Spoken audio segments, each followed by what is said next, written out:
Suntem încă atât de preocupați de ce ni se întâmplă în perioada asta pandemică, încât cuprinși de febra faptelor de zi cu zi și de dramatismul lor, nu ne-am găsit încă, cred, suficiente resurse pentru a ne gândi serios la ce o să fie după.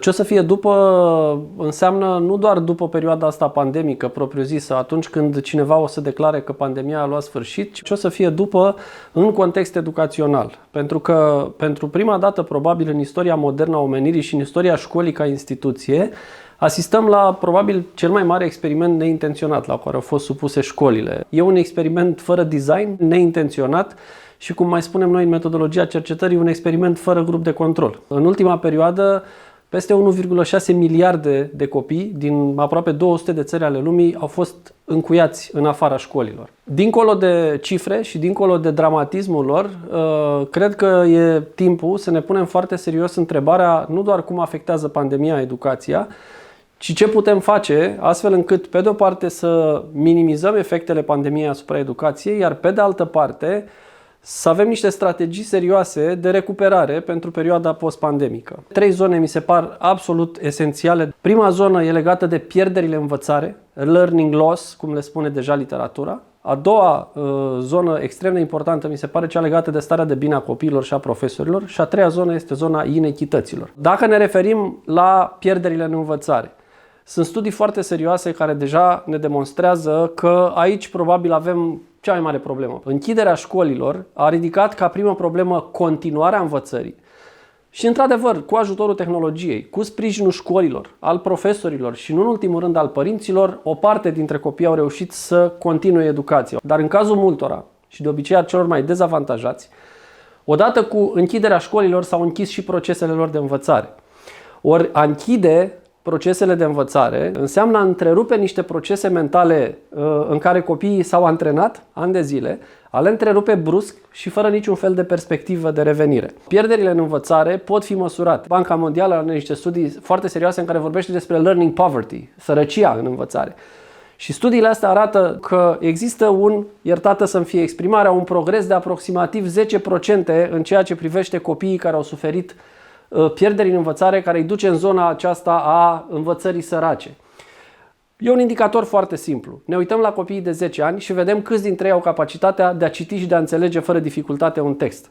Dacă în ceea ce privește capacitățile acestor copii constatăm o creștere cu 10% a celor care nu reușesc lucrul ăsta în mai puțin de 2 ani de zile, cred că avem suficiente motive să fim îngrijorați. Opțiunile decidenților de a nu face nimic și de a încerca să recuperăm din mers au costuri enorme. Inacțiunea are costuri mult mai mari decât orice eventuală acțiune. Inacțiunea are costuri mai mari decât investiția în încercarea de a recupera ceea ce s-a pierdut. Sunt câteva mici strategii deja testate și pilotate la care ar trebui să ne gândim și pe care ar trebui să le dezvoltăm.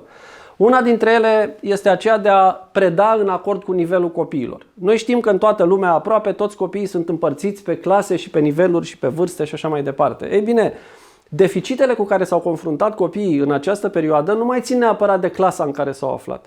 Sunt foarte mari diferențe de la o țară la alta, de la o școală la alta sau chiar în interiorul unei singure clase. Deficitul e ceva individual.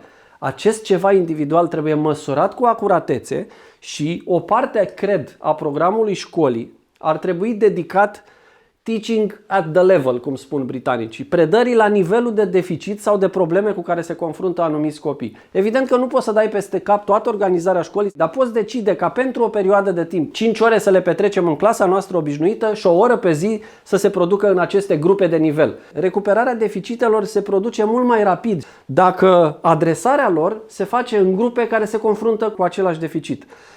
Tentative de a face pedagogie remedială de tipul toți copiii fac meditații cu profesorii după ore, astea sunt niște eșecuri din start. O a doua chestiune, testată de asemenea în câteva țări, în Italia de exemplu, programe de mentoring.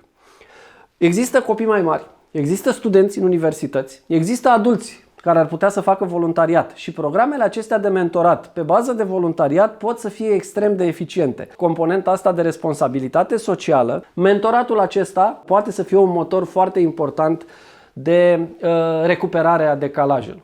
O a treia soluție ar putea să fie managementul timpului școlar. Noi ar trebui să granulăm timpul pe activități mai mici, astfel încât Pe de o parte, să fie posibil să modifici structura unui an școlar. Dacă am avut prea multă vacanță, să lungim anul școlar atunci când se va putea. Să lungim anumite zile de școală și să scurtăm altele. Recuperarea decalajelor se poate produce parțial prin interacțiune directă, că avem de recuperat și componenta asta de interacțiune directă, dar se poate face în continuare și online, în timp în care ne putem face disponibili pentru o experiență de învățare în beneficiul nostru. Nici o societate din lumea asta nu are voie să ignore faptul că niște copii care au intrat în școală să învețe abilitățile de bază de scris, citit, socotit, ei încă n-au văzut exact unde e școala lor, pentru că n-au apucat să ajungă fizic acolo sau au apucat să ajungă perioade foarte scurte de timp. Și de aici se nasc probleme și decalaje uriașe. Dacă ne uităm pe statistici, o să vedem că țările cu cele mai slabe rezultate la performanța educațională măsurată internațional sunt țările care au avut școlile închise cele mai lungi perioade de timp. Și acum fac tranziția la punctul următor. Pandemia ne-a afectat starea de bine, atât la nivel de copii cât și la nivel de profesori. Sunt studii foarte serioase care ne arată aproape o dublare a tinerilor, mai ales a adolescenților târzii și a fetelor, care manifestă simptome de anxietate și depresie. Nu cred că e o idee bună să ignorăm această chestiune, pentru că acești copii, când o să vină în școală, o să vină cu problemele lor cu tot.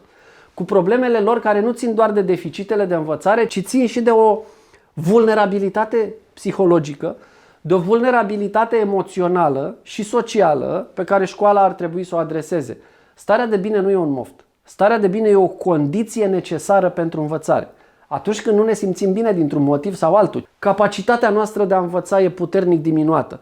Dar când noi venim de acasă cu anxietăți, venim de acasă cu depresii, venim de acasă după o perioadă în care am stat închiși în casă și sesizăm printre altele, de exemplu, o creștere a gradului de violență domestică și de agresiune asupra copiilor, pentru că părinții la rândul lor trec cu stres, cu anxietate peste această perioadă și de multe ori problemele pe care ei le acumulează se varsă asupra copiilor. Așadar, întrebarea mea e cum facem să-i primim în mediul acesta educațional pe copii nu doar cu experiențe de recuperare a deficitelor de învățare, dar cum facem să-i primim cu servicii suport care să-i ajute să-și regleze problemele emoționale și sociale pe care le-au acumulat în această perioadă.